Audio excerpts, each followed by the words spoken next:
Well, thank you. I tell you, I love Jim. Jim, I want to thank you. You're the best friend anyone could have. I really mean, you're incredible. And thank you, Liberation Choir. You are incredible. You know, you capture the spirit of what St. Augustine of my church said. He said, singing is praying twice. You're praying 4 times. Now, I apologize for my back. Stand there, you're chilly. All right. Oh, God love you. You know, Jim, as I said, you're one of the best friends anybody could have. You're a student of history, teacher of history. This museum of history is one of your dreams. And Mayor Joe Riley, I don't know where Joe is. Joe is incredible. Joe, you're another dear friend who had the vision and fortitude to make this museum a reality. Reverend Joe Darby, God love you. Thank you. Thank you always for your friendship and your fellowship. And Dr. Tanya Matthews, who's just part of the official delegation, I took a trip to Angola because we're starting something major in Africa, and I wanted her to come along. I want to thank you very much and your fellow leaders here at the museum, including one of the great American landscape artists, Walter Hood, who makes work here study breathtaking. I'd like to also thank 2 outstanding members of my cabinet. Secretary of Defense Lloyd Austin, one of the best appointments ever made in my career. He's not only a warrior, he has a heart as big as his head. He's an incredible man. No, you are, Lloyd. You're first rate. And Administrator of Environmental Protection Agency, Michael Regan. Michael? Our extraordinary leaders and patrons and friends here. I want to thank you all, distinguished guests. Before I go any further, though, I do want to introduce my family. The love of my life and the life of my love, my daughter, Ashley Biden. Stand up, Ashley. Ashley's a social worker protecting abused women in Philadelphia. God love you, kid. And my son, Hunter Biden, the smartest man I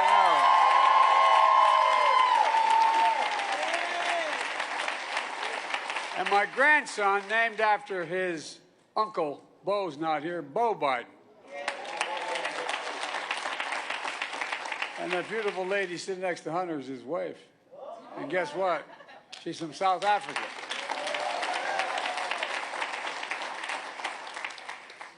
Look, folks, as Jill and I shared, we felt that the power of prayer for so many of you across South Carolina has made a big deal for us. It's been a big deal for us, for real.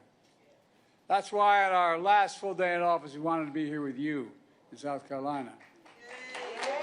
We started this morning in church to reflect on the power of faith in God and each other and our democracy. Here at this museum, we reflect on the power of history, redeeming the soul of a nation. I'm honored to be here and just toured this sacred ground, just as I toured another museum last month in Angola. In the wind and the waves, we could hear them. We could hear them. The young women and men, born free in the highlands of Angola, only to be captured, bound, and forced in a death march by slave traders in the year 1619. The start of a 250 years of slave trade across Africa and the Caribbean to the shores of America. The start of America's original sin. They were baptized into a foreign faith against their will. Their names were changed against their will. Condemned to slave ships bound for what they call the Middle Passage between Africa and America. Many did not survive the journey, and the many who did survive arrived in Charleston. Excuse me. Gadsden Wharf along the Cooper River. When their feet touched this land, iron shackles literally dug into their skin. They were forced to build an 840-foot wharf, the largest single port of entry for enslaved people in American history. And standing here We hear them again in the wind and the waves, their pain, their fear, their anguish. We also hear something else, their faith to survive, their faith in each other, their faith to hope pass through generations. This museum is so important because it embodies the trauma and the triumph of the African American experience. And it embodies the truth that black history is American history. Black culture is American culture. And while there are those who want to erase history, some injustices are so heinous that they can never be buried, no matter how hard people try. We must know the good, the bad, and the truth about who we are. That's what great nations do. And we're a great nation. We're unique among nations. Our nation is not based on religion, ethnicity, or geography, or some ethnic component. We're the only nation in the world, the only one, history of the world, built on an idea. The idea was we're all created equal and deserve to be treated equally throughout our lives. Standing here, we know we've never fully lived up to that idea. But we've never walked away from it either. From slavery to emancipation, from the Civil War to the Civil Rights Movement, from the reckoning on race today, there's been a long line of black patriots who've helped make the promise of America real for all Americans, who have helped us become the nation we say we are and want to be. And as my presidency comes to an end, I know how it started because of this movement. As we celebrate his life this weekend, I think of the deep influence Dr. King had on me as I was a kid coming out of school. I think about the people I grew up with as a lifeguard in the East, they call the bucket in Wilmington, and the projects. I was the only white guard, lifeguard, 19 guards there because I wanted to be part of the community. That's the guys I played ball with. East side of Wilmington, there's a guy named Mouse. Mousy was a good man. Mousy got a little trouble when he was younger. Mousy became my friend. We had faith in him. He became the leader of the NAACP in Delaware and also the head of the Longshoremen's Union. He passed away this month, but I think about all of you and so many people across the country of every race and background who have joined the work of redeeming the soul of this nation together. That's what this is about. Time and again, I've seen people open their hearts and change their minds and join hands and continue building the America of our shared dreams. I've tried to be a link between our history and our future, between our dreams and possibilities. I had the honor of serving with the first black president, the first woman vice president. Let me say, Kamala Harris is an incredible leader, and I'm grateful for her partnership and the hope and aspiration she represented for so many people. Together we kept our commitment to have an administration that looks like America and taps into the full talents of America.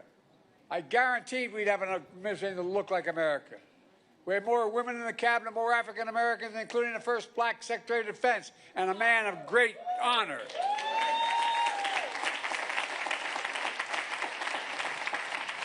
First black chairman of the Joint Chiefs of Staff. We entered office facing one of the toughest periods in our history. We came out sooner by doing the work to beat the pandemic, to build the strongest economy in the world with some of the most significant investments ever made in all of American history, particularly for black America, to address the sting of systemic racism and advancing racial equality in all we do, including executive action and police reform, to protect fundamental rights and freedoms, from the freedom to vote to the freedom to choose, to reassert America's leadership in the world, including our intense efforts that led to the release of hostages, and the ceasefire war in Gaza and the end of the war between Israel and Hamas.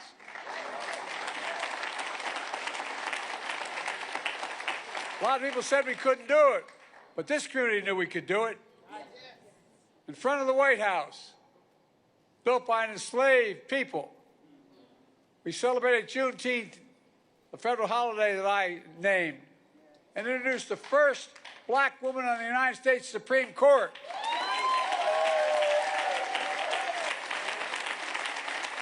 And by the way, she's smarter than those guys. A promise I made here in South Carolina, I can go on, but the point is, we're proving that by remembering our history, we can make history. We know the battle for the soul of America continues. In this moment of strength of our institutions of democracy, the presidency, the Congress, the courts, a free and independent press, and yes, our institutions and our communities like this museum, they matter more than ever. To tell the truth of our nation, to stand up to what my dad said the worst of all sins was the abuse of power. And I'm sure everyone gets a fair shot. That's what it's all about. To understand the journey of our democracy is difficult and ongoing, and the distance is short between peril and possibility. But we got to keep going. We owe it to all those who came before us here on these waters, and all those who are going to come after. Folks, there's so much we can do. We've got to stay involved. We've got to stay engaged. Let me close with where I started. By gratitude for all you've done for me. But most of all, for all you've done for our nation. Scripture says, I've been young and now I'm old, yet I've never seen the righteous forsaken. After all these years working alongside you, I have not seen the righteous forsaken. I love you all. I mean it from the bottom of my heart. My family owes you. We owe you. The nation owes you. May God keep the faith, and may God bless the souls of sacred place.